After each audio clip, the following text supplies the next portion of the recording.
O! Wiste! Czekaj! To nie po polsku. Jeszcze raz. O! To wy! Dzisiaj spróbuję wam wytłumaczyć, jak wygląda nauka języka polskiego z perspektywy jednego normalnego czarnogórca, czyli południowego Słowianina. Zaczynamy! No, żebyśmy mogli zacząć językowe przygody, to po pierwsze musimy zdefiniować, które języki będziemy porównywać. Z powodu tego, że nie chcę wywołać wojny na Bałkanach, będę się posługiwał słowem naszki. Jest to słowo, które często używa diaspora byłej Jugosławii jako określenie języka srpskom, hrvatskom, bosanskom, hercegovačkom, crnskom i gorskom jeziku. Tylko weźcie pod uwagę, że mój język ojczysty albo dialekt pochodzi z południowego wybrzeża Czarnogóry. Wiem, i mnie też boli głowa tego objaśnienia, ale to są Bałkany dla was. A z drugiej strony mamy po prostu polski. Jeden i drugi pochodzą od języka protosłowiańskiego. Naszki jest częścią południowych języków słowiańskich, jak bułgarski, macedoński albo słoweński, a polski jest częścią zespołu języków zachodniosłowiańskich, jak czeski, słowacki albo kaszubski. Są teorie, że wiele południowych Słowian zaczęło swoją migrację w VII wieku z terenów dzisiejszej Polski.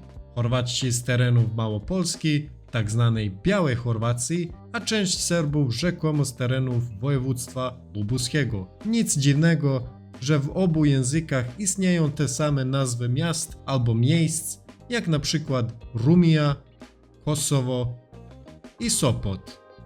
Ale to jest tylko teoria, bo według tego badania polski jest najmniej zrozumiałym językiem słowiańskim dla Chorwatów.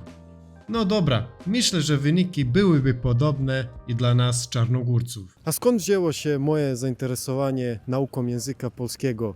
Spróbuję odpowiedzieć na pytanie, które mi zadaje wiele Polek i Polaków, czyli po co mi to w życiu? Od dziecka byłem zafascynowany językami.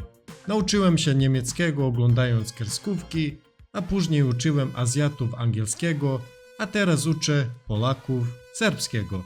Napiszcie w komentarzach, jeśli was interesują moje przygody z nauczaniem języków. W wyniku ciekawego splotu okoliczności 4 lata temu trafiłem do Polski.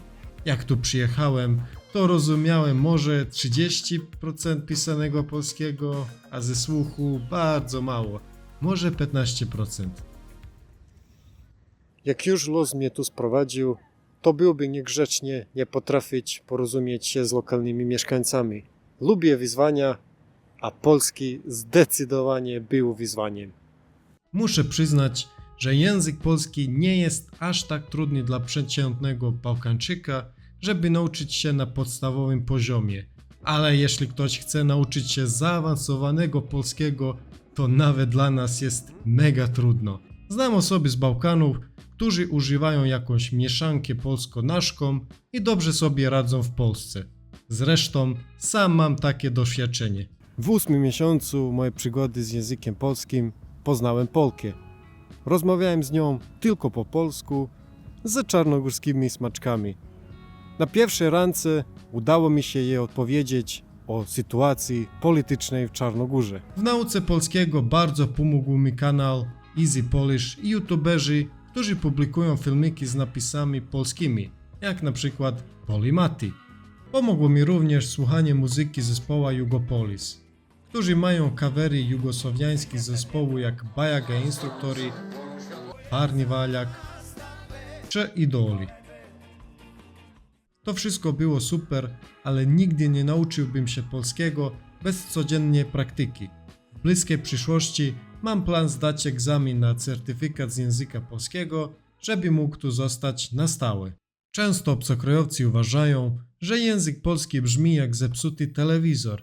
Ja się z tym nie zgadzam, ale zgadzam się, że jest w nim dużo dźwięków takich jak prze, bzie, brzy, zie. Brzęczyszczykiewicz.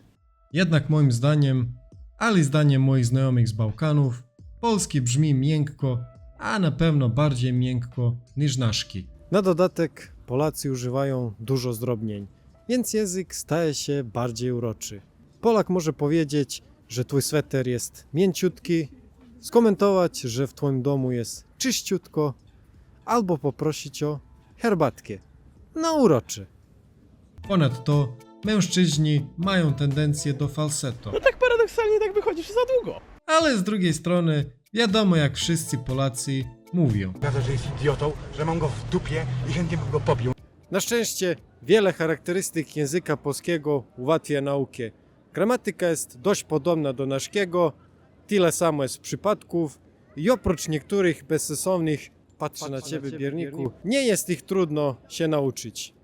Czasy po polsku są nawet łatwiejsze niż nasze, bo nie używa się tyle sposobów na gadanie o przeszłości i przyszłości. Też jest mało różnic językowych między regionami. Osoba ze Szczecina mówi prawie tak samo jak osoba z Rzeszowa, a z drugiej strony w samej Czarnogórze mamy dwa dialekty i mnóstwo akcentów, że od razu wiadomo skąd kto pochodzi. Nauka polskiego jest ociupinkie łatwiejsza dla Czarnogórca niż na przykład Serba. Mamy litery ś i ź.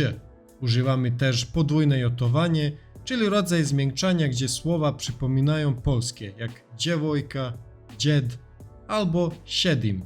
Ogólnie wiele słów da się łatwo rozpoznać.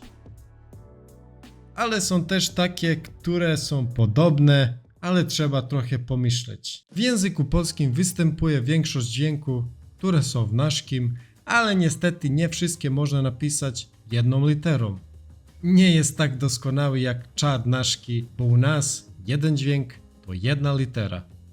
Polski jest blisko tego, ale są przykłady, kiedy się wymawia inaczej od reguły, jak na przykład wódka, twarz, albo ulubione słowo wszystkich obcokrajowców w Warszawie, święto, krzyska.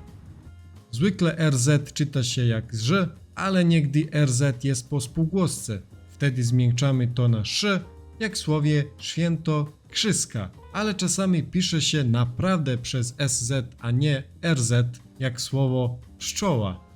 Ale to nie koniec. RZ czasami czyta się, jakby osoba z Bałkanu to przeczytała, jak zmarzlina. Również po co istnieje litera O z kreską? Jaki jest jej sens istnienia, skoro pełni tą samą rolę jak U?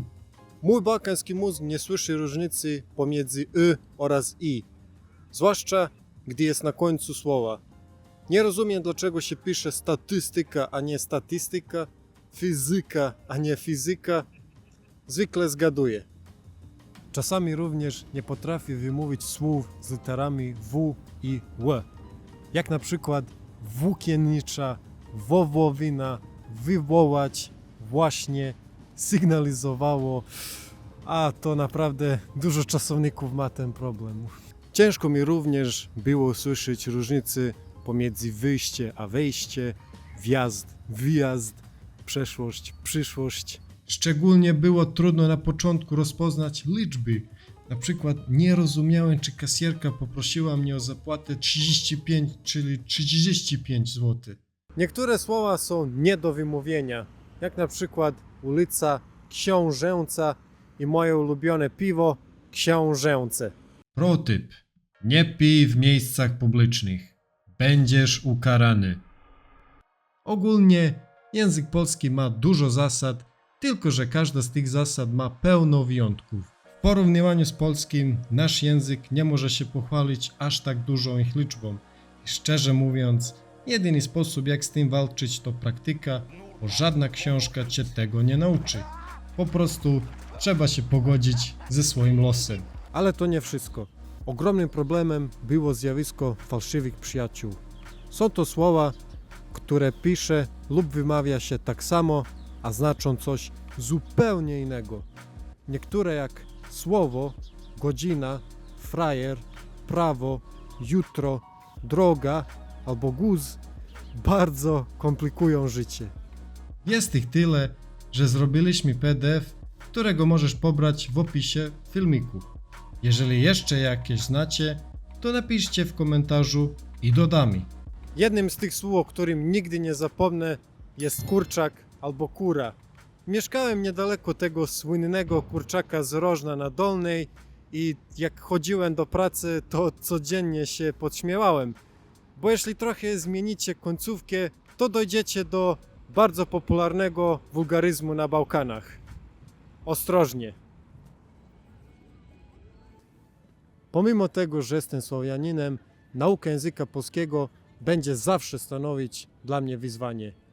Polski jest bardzo ciekawym i unikalnym językiem i zasługuje na więcej uwagi. Nie wiem, czy kiedykolwiek uda mi się opanować polszczyznę, ale trzymajcie za mnie kciuki.